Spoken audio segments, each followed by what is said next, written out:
Hey, Steve, great interview. A live look at Gaza City as America's bravest ally continues.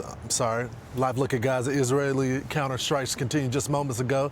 The IDF announced that sirens are sounding across central Israel, a very fluid situation across the country. Our next guest knows all about fighting war against terrorism firsthand. GOP Senator Tom Cotton served in Afghanistan and sits on the Senate Armed Services Committee. He joins us now. Senator, I want to talk about this $6 billion and the president's speech yesterday.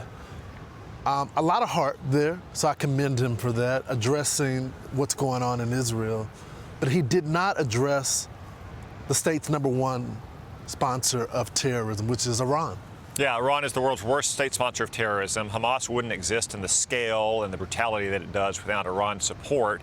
And President Biden just last month freed up $6 billion to Iran to use. Now, it may be the case that it hasn't been released yet or it's being held offshore, but that obviously emboldened Iran, that America would pay ransom for 5 American hostages. And it freed up $6 billion of their own money to continue to support groups like Hamas and Hezbollah. And, you know, they spent the weekend saying how not a penny of that money has been spent. Well, that's great news. That means that we can refreeze the money and not send it to Iran. I'm very worried that they refuse to answer that simple question, that it suggests that, in fact, they can't plan to go forward with that foolish decision and allow Iran to access that $6 billion, just like they're allowing Iran to ship tens of billions of dollars worth of oil by not enforcing sanctions. All that money is doing is fueling Iran's campaign of terror across the region. What is the holdup on freezing the money?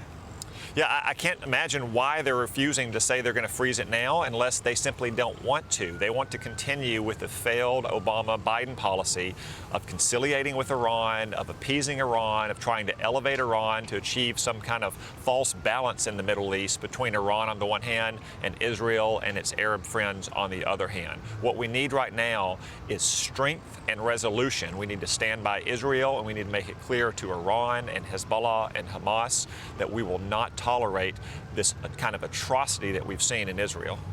Senator, we're looking at live footage right now in Gaza City and the shelling that's going on. And there's been this effort, and you serve, you know what happens at war, but you already see it in some of the media, and you see some of it in liberal publications, to paint Israel as the enemy and the bullies. Can you explain to us the goal of Hamas from a propaganda standpoint? Well, Hamas's very charter says it's dedicated to the destruction of Israel and the death of Jews. Look what happened over the weekend. Babies beheaded, women raped and mutilated in the streets, families burned alive to terrorize Israel. And Hamas is not just a terrorist group, it's also a governing entity that purports to govern Gaza, which is larger than some sovereign nations, which has 2 million people.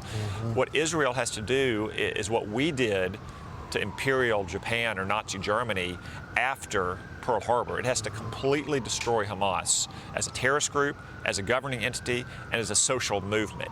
Anything less will leave Israel exposed in the future to exactly this kind of brutal atrocity. It'll also signal that if we don't back up Israel in their campaign to destroy Hamas, signal even more to Iran and its proxies, to say nothing of China and Russia, that the United States is not strong and resolute in the defense of our friends and our own citizens, since we had more than a dozen Americans killed and a couple dozen apparently are missing or held hostage. Senator, I only got about 15 seconds. At what point should America's armed forces be involved in this conflict?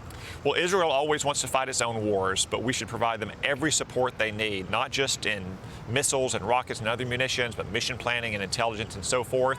We also may need American forces to help liberate our citizens. Those are our responsibility. They're not Israel's responsibility, they're America's responsibility. Yeah, we can't have another Caleb Mueller situation. Senator, Absolutely. Thanks so much for joining the program. I'm Steve Ducey. I'm Brian Kilmeade. And I'm Ainsley Earhart. And click here to subscribe to the Fox News YouTube page to catch our hottest interviews and most compelling analysis.